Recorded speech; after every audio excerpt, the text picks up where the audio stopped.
sun was warm on my face as I began my hike. Every step deeper into the woods felt like a step closer to my true self. The sounds of birds and the rustling of leaves were my only companions. This was freedom. This was the challenge I'd been searching for. My excitement was a fire burning inside me. I imagined the perfect campsite, a small clearing, a crackling fire, and a canopy of stars above me. I felt strong. I felt ready for anything the wilderness could throw at me. The trail was long, but my spirit was high.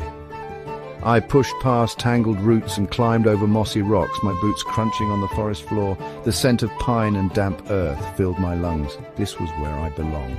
The world of concrete and noise felt a million miles away, just a distant memory from another life. As the afternoon light began to fade, I found the perfect spot. It was a small, flat clearing near a gentle stream, surrounded by tall, ancient trees that seemed to stand as silent guardians. This would be my home for the night. I dropped my heavy pack with a sigh of relief and took a moment to absorb the profound silence. There was no one else for miles. It was just me and the wild. I felt a surge of pride and independence. I was ready to set up my camp and enjoy the peace I had worked so hard to find. I unrolled my tent, laying out the poles and fabric on the ground. The instructions seemed simple enough in my living room, but out here it felt like a real test. This wasn't just about building a shelter. It was about proving I could rely on myself. I hammered the first peg into the soft earth, a feeling of accomplishment washing over me.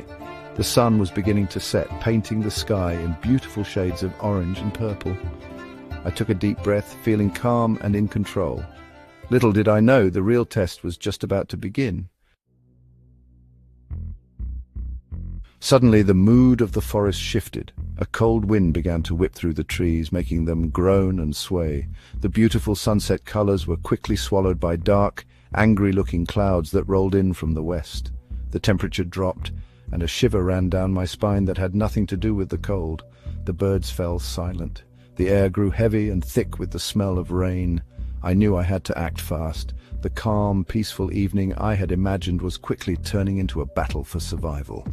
The wilderness was showing its true, unforgiving face. The first drops of rain were large and cold, hitting my face like icy warnings. Within moments, a light drizzle turned into a torrential downpour. The sky opened up and water came down in sheets, soaking everything in its path. The wind roared like a furious beast, tearing at the loose tent fabric and trying to rip it from my grasp. My hair was plastered to my forehead and my clothes were quickly becoming drenched.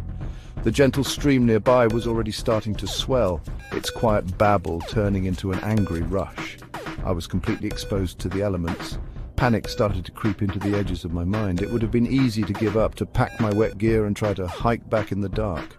But a stronger feeling rose within me, determination. I would not be defeated. This was the challenge I had come for. I yelled into the wind, a primal scream of defiance against the storm. This was my test. Giving up was not an option. I had to dig deep and find the strength to push through. My hands were getting numb from the cold, but my will was a fire that the rain could not extinguish.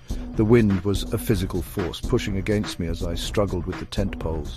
They slipped in my wet hands, and the fabric billowed like a massive sail, threatening to carry me away. Every time I managed to connect a pole, a gust of wind would knock it loose again. The ground was turning to mud, making it difficult to secure the pegs. The rain was relentless, blurring my vision and chilling me to the bone. It felt like the entire world was trying to stop me, to push me back to the safety I had left behind. But I refused to let it win. I knew I had to change my strategy. Fighting the wind head-on was a losing battle. I had to work with it, not against it. I repositioned the tent, using my own body as a shield to block some of the wind. I drove the pegs into the ground at a sharp angle, burying them deep in the mud for extra grip. My muscles screamed in protest and my fingers felt like blocks of ice, but I kept going, one peg at a time, one pole at a time. I focused on the task, shutting out the roaring chaos around me. My mind became a fortress of concentration. Slowly, painstakingly, the tent began to take shape. It was a messy, lopsided structure, but it was standing. I crawled inside, pulling the rainfly over the top and securing it as tightly as I could. The sound of the rain and wind was muffled now, but still incredibly loud. I was soaked and shivering, but I was out of the direct assault of the storm. I had created a small pocket of safety in the middle of the wilderness's fury. A wave of immense relief washed over me. I had done it. I had built my shelter against all odds. Now for the next challenge. Fire. A fire would mean warmth, dry clothes, and a hot meal. It would be a beacon of hope in the dark, wet night. I carefully gathered some dry tinder and small twigs I had kept in a waterproof bag. My hands were shaking from the cold, making the simple task of striking my ferro rod incredibly difficult. Sparks flew, but they died instantly on the damp kindling. I failed again and again. Frustration gnawed at me, but I remembered the lesson from the tent. Patience, strategy. I shielded the small pile with my body and tried again. Finally, a tiny spark caught on a piece of cotton tinder. I gently blew on it, nurturing the fragile ember. It glowed, then flickered, and then a small, beautiful flame erupted. I carefully added tiny twigs, slowly building it into a stable fire just outside the tent's opening. The warmth on my face was one of the best feelings I have ever known. It was more than just heat, it was a victory. I had created light and warmth in the heart of the storm. I stripped off my wet clothes and huddled close to the flames, feeling life slowly return to my frozen limbs. Inside my small tent, the world was reduced to the sound of raindrops drumming on the fabric and the crackle of my precious fire. I ate a simple meal of rehydrated noodles, but it tasted like the most delicious feast I had ever had. The warmth from the food and the fire spread through my body, chasing away the last of the shivers. I was exhausted, every muscle aching from the struggle, but I was also filled with a profound sense of peace and accomplishment. I had faced the storm and won. I was safe, I was warm, I was alive. I zipped up the tent door and crawled into my sleeping bag. The storm still raged outside, a wild symphony of wind and rain, but it no longer felt threatening. It was just nature, powerful and untamed. Inside my shelter, I was secure. I listened to the sounds of the storm, not with fear, but with a newfound respect. It was a reminder of how small I was, but also how resilient.